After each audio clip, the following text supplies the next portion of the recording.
In today's video, I'm going to teach you how to add a logo in Brevo. We'll walk through this process together step by step, making it easier and more efficient for you to personalize your campaign emails. So, let's dive right in.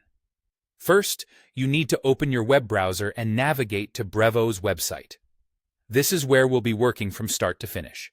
Once you're there, you'll need to log into your account. If you haven't logged in already, simply enter your credentials and access your dashboard. Once successfully logged in, look for the Campaigns tab. It's usually located at the top of your dashboard. Click on it, and then choose Create a Campaign. This is your starting point for any new email campaign you want to launch. Now, you'll need to choose the type of campaign you want to send. Brevo offers several options, such as a regular campaign or an A/B test. After deciding on the type, name your campaign and select your sender information.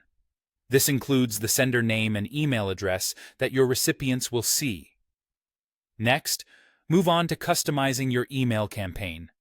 Here, you can add or update different elements such as the sender, recipients, subject line, design, and any additional settings.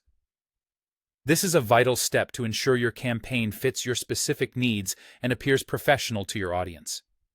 When it comes to designing your email, you have several options. Brevo provides you with a choice to either select existing templates or create a design from scratch.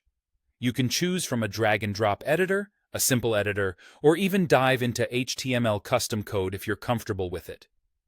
For this tutorial, we'll focus on the drag-and-drop editor, which is user-friendly and doesn't require any coding skills. Once inside, you'll want to locate the image block within the available content sections.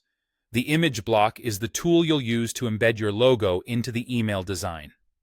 After finding the image block, click the Replace button.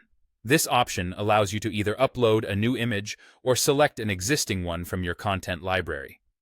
If you choose to upload a new logo, simply browse your computer files, select the desired image, and upload it into Brevo. Once your logo is in place, take a moment to review your email design carefully. Ensure everything looks exactly how you want it to appear. Don't forget to save your design before closing the editor. As a final step, consider sending a test email to yourself. This allows you to see the email as your recipients would, ensuring your logo displays correctly and the email format is maintained throughout. And there you have it. You've successfully added a logo to your Brevo email campaign, making it uniquely yours. Thank you for watching, and I hope this tutorial was helpful in getting your campaign set up just the way you envision it. Stay tuned for more helpful tips and tricks.